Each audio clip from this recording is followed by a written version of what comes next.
René Maran, nouvelles africaines et françaises, inédites ou inconnues. L'homme qui attend. Comme 7 heures sonnaient, Lucien Bonis rentra chez lui. Il habitait, depuis 17 ans, le même appartement. Celui-ci comprenait, au 4e étage d'un vieil immeuble encrassé de siècles, 3 grandes pièces communicantes desservies par un long couloir sombre. L'une d'elles, la salle à manger, donnait sur la rue Saint-Sulpice. Les 2 autres, cabinet de travail et chambre à coucher, ouvraient leurs fenêtres sur la rue de Seine. L'ensemble désuet et petit bourgeois fleurait le vieux garçon et la province. Lucien Bonis aimait son logis d'un amour instinctif et profond, tout pétri de volupté, sensible à l'extrême et casanier. Il tenait à vivre où ses parents avaient établi leur foyer au lendemain de la guerre. Déjà myope et timide, méditatif et de complexion délicate, ingénu et renfermé, il courait alors sur ses 18 ans. Il en avait 35 à présent et vivait seul. On ne lui connaissait, à la vérité, pas une relation. Ses parents étaient morts, un lustre auparavant.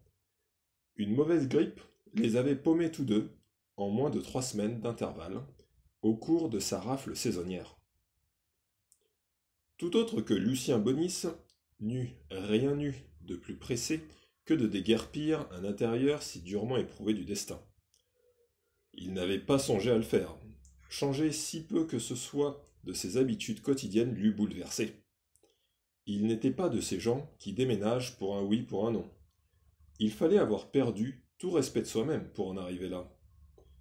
La disparition des êtres qui nous sont chers, quelques regrets qui nous étreignent, ne doit altérer en rien notre manière de vivre. À quoi bon, du reste? Ne sommes-nous pas tous promis au tombeau? La vie n'est qu'un des maillons de la mort. Nul n'échappe à son sort. Ce qui est écrit est écrit.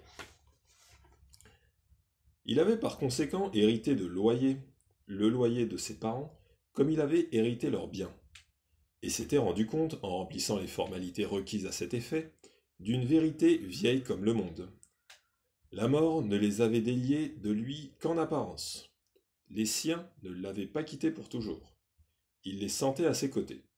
Il continuait à vivre en son cœur d'une vie secrète. Il pouvait, jour et nuit, communiquer par l'esprit avec eux. Les meubles qu'il lui avait laissés rappelaient leur présence. Par exemple, pour n'en citer qu'un, dans la salle à manger, dont il restait l'honneur.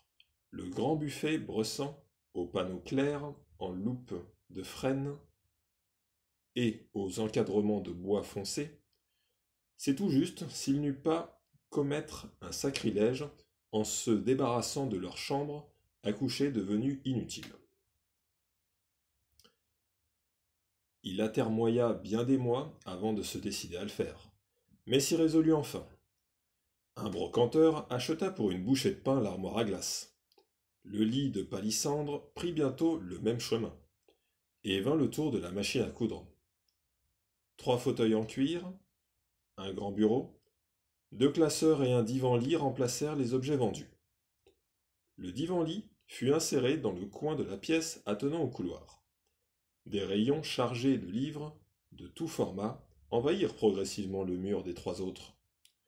C'est ainsi que Lucien Bonis, rédacteur à la préfecture de la Seine, cédant malgré lui aux besoins qui le poussaient à dresser en regard de ce qui lui avait légué les siens, quelque chose de strictement personnel, fit de la chambre à coucher de ses parents son cabinet de travail. Ce dernier, des estampes libertines ornant ses murs aux livres de la bibliothèque, trahissait les préoccupations de son maître. Il s'y réfugiait chaque soir en rentrant de son bureau, afin d'y oublier pendant quelques heures la trompeuse bienveillance de ses chefs et l'aménité ambiguë de ses collègues. Il lui arrivait de passer ses dimanches à regarder d'un œil vague les volumes qu'il y avait peu à peu assemblés. Les dames galantes de Brantôme voisinaient avec les comtes de La Fontaine